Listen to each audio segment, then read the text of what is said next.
And we'll now move forward to another James Milne. So as I said, Daniel Elliott, who was meant to be here, unfortunately is a bit poorly. And so you're his boss, I believe. Yeah, that's it. Thank you. So, good to see everybody. So this is Barclays. Thank you. James Milne from Barclays, regional head of the Central and Eastern team. No pressure in between the hog roast, so I'll keep it brief. Unfortunately, if you've come to see Dan today, he's not too good. So we spoke earlier in the week, and he said, actually, look, we've got this event that we're supporting. Can I come and help? Of course I can. So I asked him, what's the topic? And as you'd have seen in the agenda, how do we lend to agricultural customers? So there's no pressure. Now, Dan is a relationship director within the team. Dan would have got into the weeds of really actually what we look for and what we specifically would sort of strategically place in terms of a credit paper. So I'm going to do a little bit of that, but I'm also going to use my, ability to see the whole team and actually what we're seeing within agriculture from a banking perspective. I've got Tracy Norris and Mark King here, also part of the team. So if I've got any technical questions that Dan would have answered, I've got a team here to help as well. So anything you see through here that you want to discuss after, we'll be saying about after as well, so we can go through it. So just a little bit more about me and I guess the patch. So we cover the Central and Eastern team, so a large geography. We've got 12 of us that cover that particular area. I've been in agriculture now for 2 years, so I'm no farmer. I'm learning pretty quickly in terms of the sector specifics of what everybody here is looking for.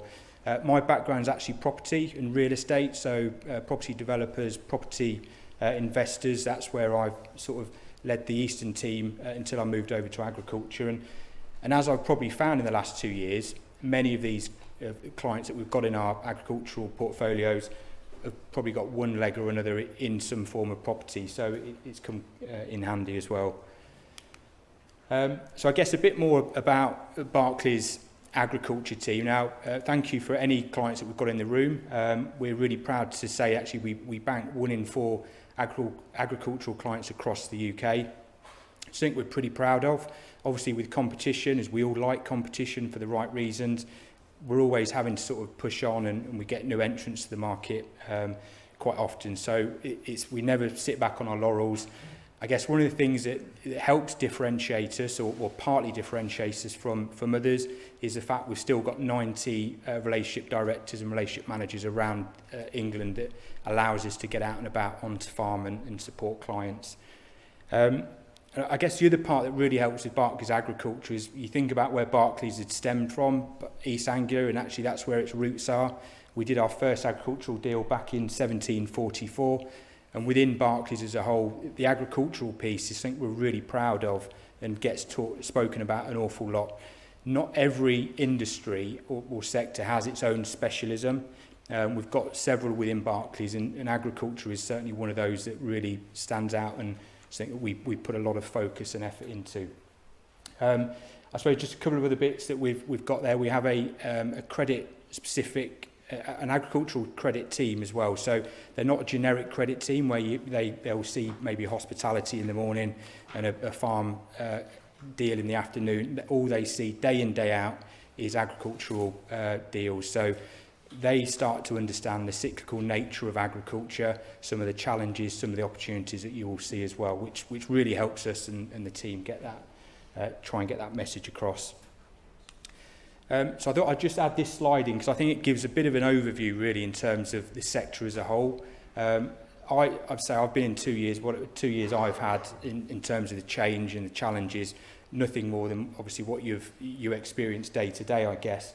But this is UK bank lending across the agriculture sector. So this is all the other banks and clearing banks that we have within the UK.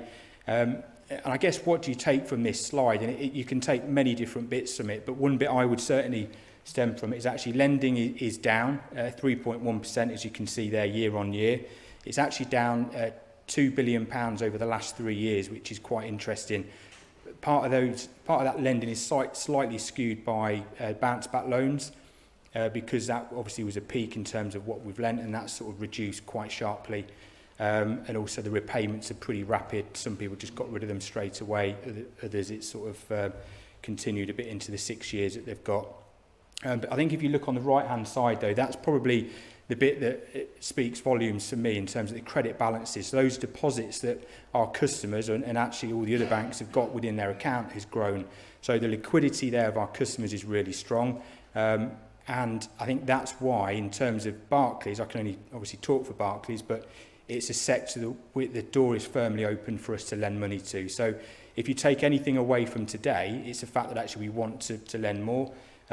We've got many other sectors within Barclays that are challenged, and it continues to be a challenge. So they haven't quite got the same opportunities to lend to the customers within different sectors as what we have here. So, of course, everything I talk about today, there'll be individual cases where it's challenging, and as I sound like a bit of a credit guy now, case by case basis. But you get my drift. It is a sector that we're really keen on and supporting. And that's things like land values, etc., that we see day in, day out that keep to maintain where they are.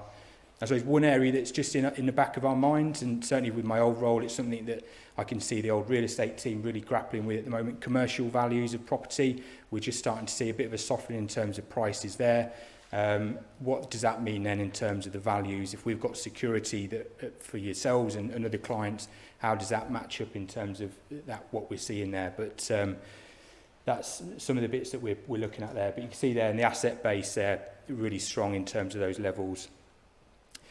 I'm just going to go on to the lending basics now. Now, this seems a bit almost back at school, really. And I do apologise for anyone in the room that's sort of a black belt at credit analysis or bank lending. But I thought this is probably one slide that really does help understand actually what we go for and what we look at. And as simple as it sounds, it's actually got some quite good detail underneath it as well. So we call it Campari, and it's our lens that we'd look over every credit case. Whether that's be for a cash flow in terms of an overdraft increase or actually an agricultural mortgage, more long-term sort of structured debt. So the character there, it's not just at the top because it's a C, it is actually there because it's probably the one most important thing that we look for. And when we talk about character, that's actually the individual or the individuals that sit behind a business, whether it be a partnership, a trust, sole trader, limited company. So that character is really important. And there's many bits that feed into that. So the trust, the reliability, I guess the knowledge, the history behind them, and that's really important to us. And hopefully within Barclays, we've been able to build up a relationship that allows that to grow. And then often, more times than not, we can go straight in with our credit team and say, actually, look, this is a client. We know what they've done before, and it really helps anything that we look at. I suppose the ability then comes on to that, which is the history. So we look through trading accounts, we look actually what's the trends that we're seeing, has it been done before? We go into all different types of challenges that we're facing within the sector. Have they been through this cycle before? And more times than not, the person has. For new entrants in or succession that's coming down, it's a bit harder to understand, I guess. Are they able to ride the waves of a difficult harvest or some other challenges that we've got? Management, really important. So it's not just the individuals that we're sat in front of us at the time. It's the partners, it's the tax advisors, the accountants, the solicitors, all different team that they have around them, because often we can't be excellent at everything. We need that support team. So it's really important actually who we'll be working with and what team have they got behind them. Purpose, I think it can often be self-explanatory, but I guess the purpose is really important, because at the end of the purpose, we'll start to understand actually what I guess where the cash is coming back from. So is it a cash flow lens? So we're looking to extend an overdraft, for example. What's it for? What's it going to be used for? We've got no problem in most cases extend an overdraft if we know what it's going to be used for. And that's again understanding the actual sector itself and some of the challenges that you face. Also with a longer debt, so an agricultural mortgage, what are you purchasing? What's the security look like in the background? How will it help the business? The amount, I guess, that's in there, but that's really important in terms of, I guess, the overdrafts is where we often see this. We'll get a client come to us, well, I think I need a bit more, buying some fertiliser, whatever it may be. Is that enough? Because what we often do, it will extend the overdraft, and then actually a few weeks later, well, I need a bit more. So it's really understanding that as a sort of, if we've done a cash flow, if we help sit down with you, understand what the income expenditure looks like, and really make sure we get it right on day one. Obviously things may change, but again, is that amount right? VAT on, if you're purchasing something else, sort of any assets, have we incorporated everything there? Repayment amount. So I guess this, one of the things when we talk about structured debt, and that's agricultural mortgage as an example. So what would that repayment look like? Now, within a bank, with a regulated bank, we have to stress test. So it's not just a case of repayments are going to be X amount. We'll need to stress test on what those repayments look like, which can be challenging at times. And that's often where we come across where we've got a net profit. It's not quite enough to service the particular debt, so we'll have to work with you, make sure that's affordable. We want to be a responsible lender, and that's why these stress tests are in place. We never want to recall on security. It's something that we don't want to get involved in. We want to make sure it's affordable for you at day one, and that's a conversation that we can have to make sure that works for both parties. And also you want to make sure you've got enough money, I guess, to make sure that you can purchase whatever you're looking for. And that repayment also, we look to have conversations about what's that sort of end goal. What are you looking to do on the end of the loan? Is it going to be repaid in a sort of a bullet payment? What are the plans for it? Are you selling something, inheritance? Is it development land that you're selling off? Or is it just going to be repaid over the term of the debt? And insurance, you might think that's just the normal sort of insurance policies that you'd have in place for any business, whether it be sort of the general day-to-day insurances. But actually what that also happens is the repayment. So it's about that. So if something did happen to the business, what are the diversified income have we got? So have we got some commercial units that you're letting out that could help with that sort of other source of repayment that we look for? So, and that's what we're seeing more and more now, where actually the diversified income we really like, because if something can be a challenge in a particular part of the business, we've then got something else that can sort of make it a bit more sort of flatline in terms of the peaks and troughs that we'll see. So I've added this slide in because I think when I'm out and about with a team, these are the conversations that I was over in Oxfordshire this morning actually, and we've sat down with a family, and this is exactly what we're talking about. So I haven't added this since this was in there at the start of the week, just because I think it's good for us to be talking about it in a group environment like this, because sometimes when we're around a family dinner table, it can be slightly awkward at times. But it's useful for us because we do relatively long-term debt. We can sort of do up to 25 years in some scenarios. That will take it past where many of the farm owners want to be. Therefore, actually, our question is, well, if you want to move away from the business in 5-10 years, what is that succession look like? And have we had conversations around it? And understandably, it can be awkward. So it's sometimes by us asking the question, it just helps sort of get that through. But a few key bits up there really. It just demonstrates the next generation actually that they're trusted, gives them a bit of confidence, and then the skill set in terms of what other generations can offer to the existing generations. That mix and dialogue of skills is really important. I think it's all about trust. And then just before a couple of other slides at the end, I guess what we're seeing the top when we look at our top 25% of clients. And when we look at that top 25, we see about income really within Barclays. I guess what are we seeing more with it, and where are there 25% of investment? So 74% more on machinery, equipment and technology, 21% more on general improvements, and then 60% more on buildings. So those that are fortunate enough to have sort of buildings on site, what are they doing with them? Have they got access to be able to have sort of commercial lets, etc.? And that's just in comparison to the bottom 25%. We are seeing a lot of different ways that people want to borrow money. We work with Propel, so we don't offer asset finance per se as in a Barclays brand, but we work with Propel. We're on the board actually with Propel, so they use part of our back book to be able to secure stuff as well, so we can offer pretty good pricing on that. So that's our asset finance things. We're starting to look at renewables. And I suppose farm equipment is pretty is sort of our grade A assets that we'd like to support as well.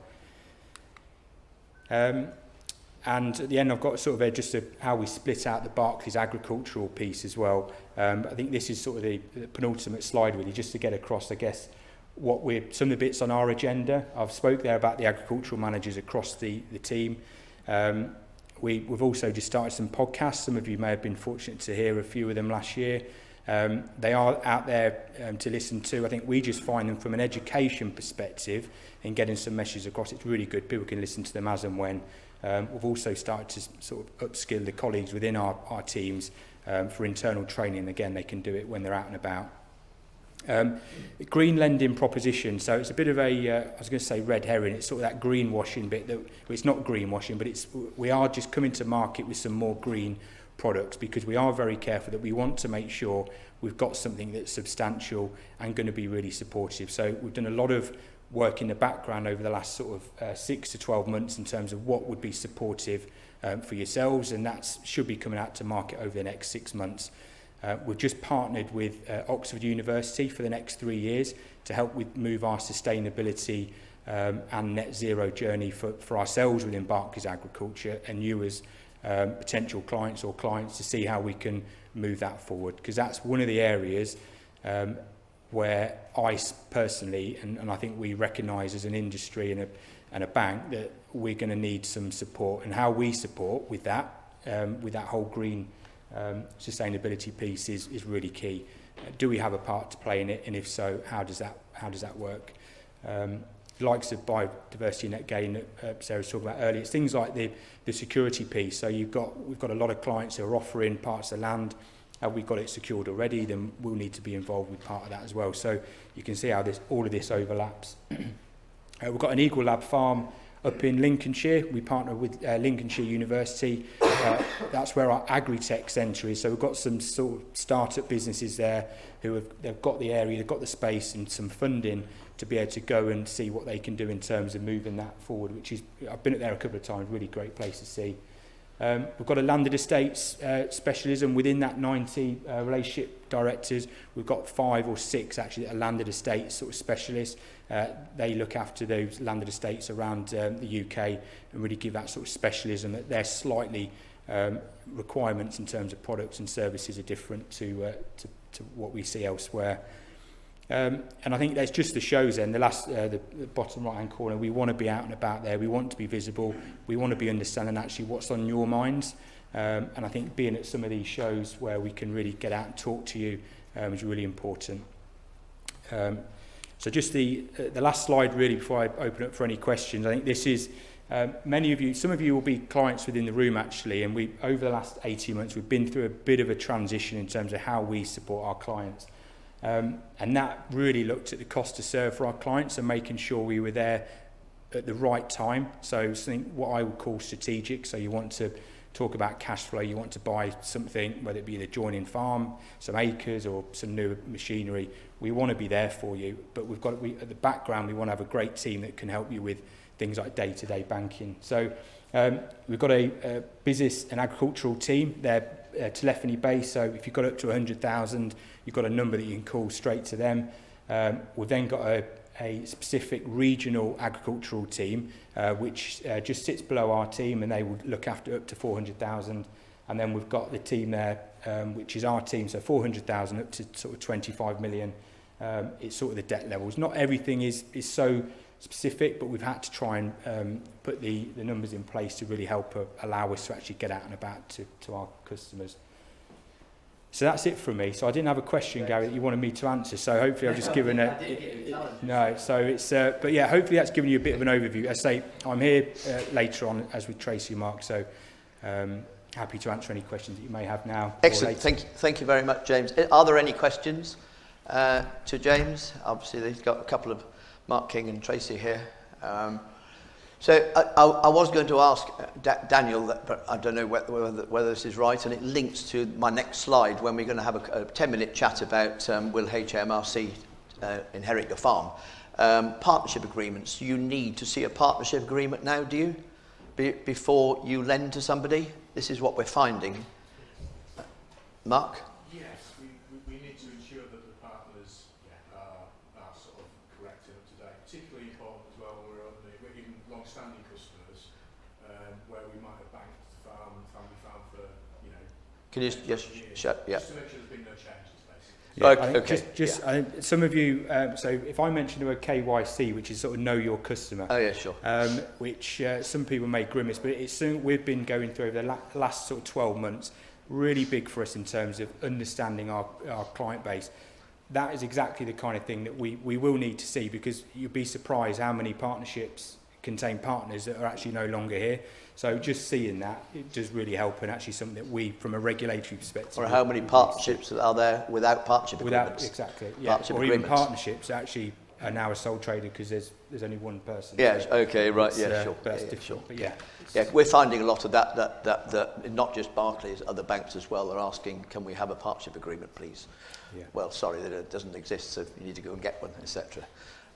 Good, okay, thank you very much, James. Can we thank James, please, for...